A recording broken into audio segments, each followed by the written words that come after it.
नमस्कार, मी परमदास जाधव. तर आपण जे रोज सकाळी उठल्यावर किंवा जे रोज आपण दूध पितोय, ते सुरक्षित आहे का? हा आपल्याला प्रश्न पडला पाहिजे. तर पुणे जिल्ह्यातील देवमंचर परिसरातील झालेल्या कारवाईत हा प्रश्न पुन्हा ऐरणीवर आलेला आहे. पुणे पोलीस आणि FDA यांनी संयुक्त कारवाईमध्ये भेसळयुक्त दूध तयार करणारे मोठे रॉकेट उघडे केलेले आहे. या कारवाईत सुमारे 1000 लिटर संशयित दूध हे जप्त करण्यात आलेलं आहे आणि तपासात असं आलेलं आहे की या दुधामध्ये जे भेसळ दूध तयार करण्यासाठी ते वापरले जाणारे जे शॅम्पू किंवा रसायन, विविध प्रकारचे जे पावडर आहेत आणि इतर केमिकल्स यांचा हा वापर केला जातोय. या प्रकरणात सुमारे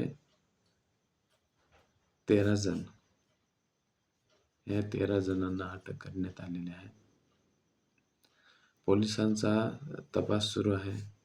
या रॉकेटचे धागेदोरे आणखी कुठेपर्यंत पोहोचलेले आहेत किंवा कुठेपर्यंत आहेत याचा शोध अजून सुरू आहे.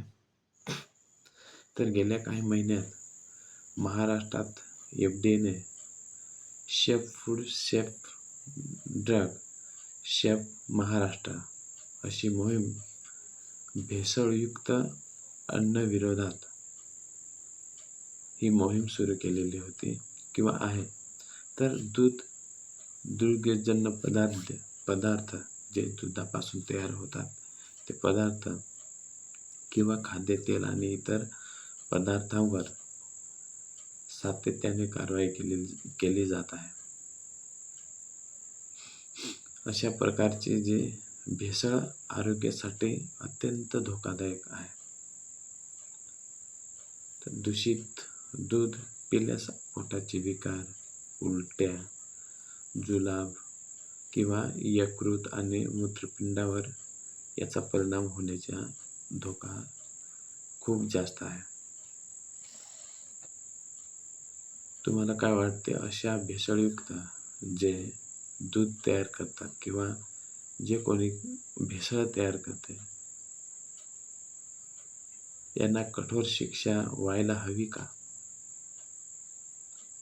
तुमचं मत कमेंटमध्ये नक्की सांगा आणि व्हिडिओ आवडला असेल तर लाईक करा, शेअर करा आणि आपल्या चॅनलला सबस्क्राईब करा. धन्यवाद.